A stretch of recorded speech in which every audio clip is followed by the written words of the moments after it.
कभी लगा है आपका दिमाग आपके कंट्रोल में नहीं बल्कि आपको कंट्रोल कर रहा है? हर ख्याल जैसे एक लूप में फंसा हो, जितना निकलने की कोशिश करो उतना गहराई में खींच लेती है। दिमाग हर वक्त हाइपर मोड में रहता है। एक ही ख्याल बार बार, इतनी बार कि खुद को ही शक होने लगता है, मैं नॉर्मल हूँ भी या नहीं। और फिर चालू हो जाता है कंपल्शंस का साइकिल।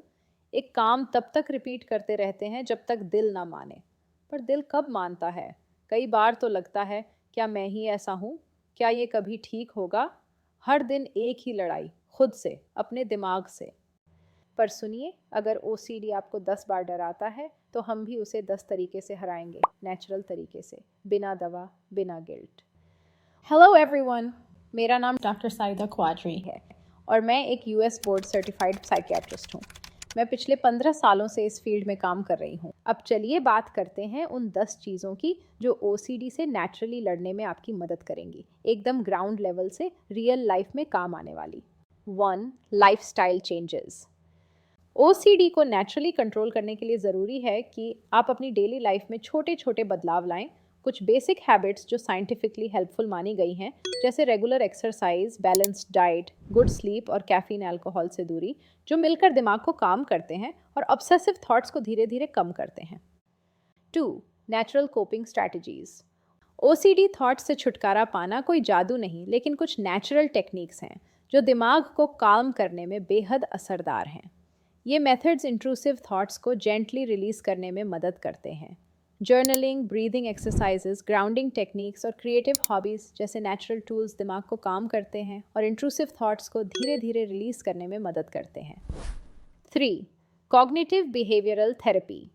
सीबीटी एक नेचुरल और साइंस बेस्ड थेरेपी है जो ओसीडी के नेगेटिव थॉट्स और कंपल्सिव बिहेवियर को समझने और बदलने में मदद करती है। थेरेपिस्ट आपको सिखाता है कैसे अपने डर का सामना करना है बिना कंपल्शंस के। 4. Practising delayed response. ओसीडी वाले ख्याल जब दिमाग में आते हैं, जैसे कि फिर से चेक करो, हाथ धो लो या कुछ गड़बड़ हो जाएगी, तो हमारी सबसे पहली इच्छा होती है कि तुरंत कोई एक्शन लें जिससे एंग्जाइटी कम हो जाए। लेकिन यही पैटर्न ओसीडी को और मजबूत करता है। अब इसका उल्टा करते हैं। जब भी ऐसा अर्ज आए तो बस 30 सेकंड से 1 मिनट का गैप डालिए, कुछ मत करिए, सिर्फ उस अर्ज को ऑब्जर्व करिए। जैसे ही आप डिले करते हैं, दिमाग को नया सिग्नल मिलता है, अब मैं कंपल्शंस के हिसाब से नहीं चल रहा, मैं खुद डिसीजन लेता हूँ। धीरे धीरे ये छोटी सी आदत आपकी कंपल्सिव बिहेवियर की साइकिल को तोड़ देती है। नेचुरल तरीका है, दवा नहीं चाहिए, बस थोड़ा पेशेंस और डेली प्रैक्टिस। 5. Digital detox. दिमाग को दो थोड़ी राहत स्क्रीन से। ओसीडी और एंग्जाइटी को बढ़ाने वाला सबसे बड़ा फैक्टर है कांस्टेंट स्क्रीन एक्सपोजर। जब दिमाग हर वक्त मोबाइल, लैपटॉप और सोशल मीडिया के ओवरलोड में फंसा रहता है तो वो कभी शांत नहीं होता। हर बीप, हर नोटिफिकेशन, हर स्वाइप दिमाग को और ज़्यादा रिएक्टिव बना देता है।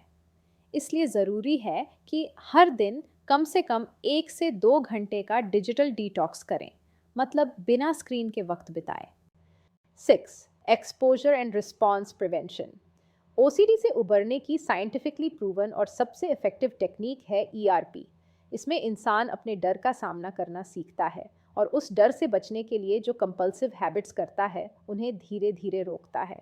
ये थेरेपी बिना दवा के भी असरदार होती है और लॉन्ग टर्म रिकवरी में मदद करती है। 7. Mindfulness and meditation.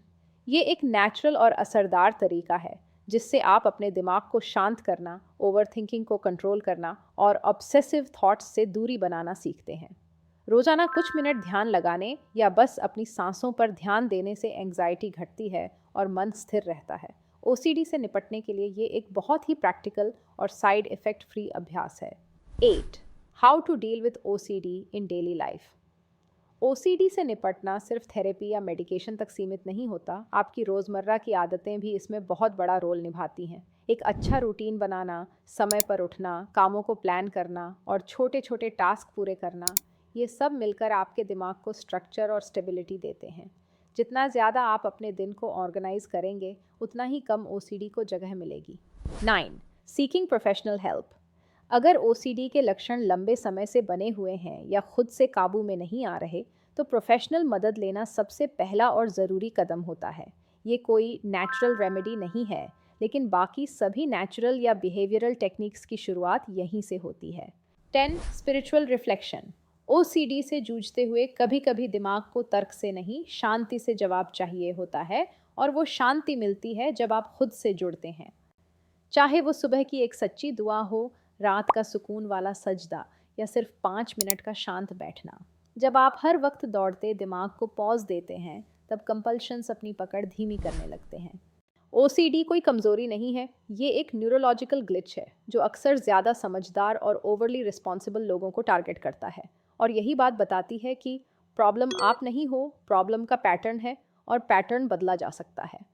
अगर आपने यहाँ तक वीडियो देखा है तो आप ऑलरेडी एक वॉरियर हो जो हीलिंग के रास्ते पर है। अब बस एक्शन का टाइम है, और कमेंट्स में बताइए कौन सी टेक्निक सबसे ज़्यादा काम आई आपके लिए। रिमेंबर, ओसीडी आवाज़ देता है, लेकिन सुनना आपकी चॉइस है, और आज से आप खुद को चुनने वाले हो। Take care, heal slow, heal strong.